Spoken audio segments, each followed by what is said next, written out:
All right, buckle up, everyone, because today we're diving headfirst into the whirlpool that is football transfer news. Yeah, we're talking rumors, done deals, the whole shebang, and let me tell you, it's a lot to keep up with. It really is. It's like trying to drink from a fire hose. Some of this stuff might even be old news by the time you hear it. That's how fast things are moving. That's the fun of it, though, right? The transfer window is always a roller coaster. Absolutely. Every move can shake things up, from individual players to whole teams and leagues, so let's get into it. Manchester United's making waves right off the bat, extending Harry Maguire's contract to 2026. What do you make of that? That's a head scratcher for some, I'm sure. Maguire's had a bit of a dip in form, shall we say, and there's been a lot of chatter about his leadership qualities, or lack thereof. Even his own manager, Ruben Amorim, said that Maguire needs to step up as a leader. So this new contract, is it a vote of confidence, a way to protect their investment, or something else entirely? It's hard to say for sure, but it definitely throws spotlight on Maguire. All eyes are going to be on him to see if he can live up to that hefty contract.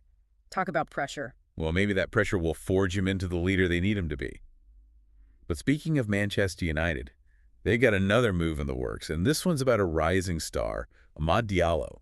They're about to lock him down with a new contract. Now, that's a move that makes a lot of sense. Diallo has shown flashes of brilliance, and this new contract shows that Manchester United is thinking long-term, investing in young talent. It's a smart move for both sides, really. Diallo gets the stability to develop his game, and Manchester United gets to hold on to a potential superstar. It's a win-win. Exactly. And while we're on the subject of young talent, Chelsea's got a prodigal son returning home, Aaron Anselmino, back from his loan spell at Boca Juniors. This kid was born in 2005. Yeah. Let that sink in for a minute. And Chelsea's already slapped a €25 million price tag on him. Are we looking at a future Ballon d'Or winner here, or is this a major gamble? Well, Chelsea has a knack for developing young players, and that loan system is a big part of their strategy, sending them out to get experience and then bringing them back into the fold. So Anselmino's return probably means they see him playing a bigger role in the squad soon. And that price tag, that's a statement. It shows they believe in him, but it also puts a lot of pressure on him to deliver. For sure. It'll be interesting to see how he handles that pressure. But let's shift gears for a second and talk about a move that might not be making as many headlines, but it's significant nonetheless. Anderson Talisca is leaving Al Nassr for Fenerbahce. Yeah, this one caught my eye too. On the surface, it might just seem like another transfer, but I think it speaks to a larger trend. Absolutely. Talisca's move to Fenerbahce is a testament to the growing influence of the Turkish league. They're attracting bigger names, becoming more competitive, and shaking things up in European football. It's definitely something to keep an eye on. And speaking of shaking things up, Barcelona's in a bit of a financial pickle, aren't they? They might have to sell Eric Garcia just to register new players. And Girona seems like the likely destination for a cool 10 million euros. Yep, those pesky financial fair play rules are coming back to bite them. It's a reminder that even the giants of the sport have to balance the books. It'll be interesting to see how they navigate this.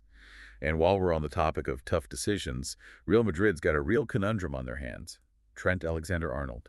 Pay $25 million now, or try to get him for free in July when his contract expires.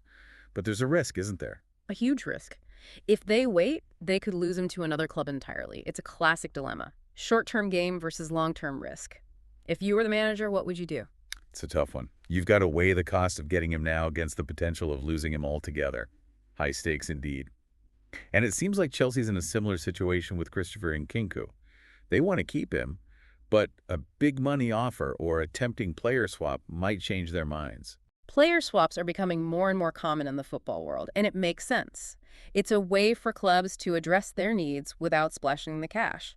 One team gets an Nkunku, the other gets a player they need.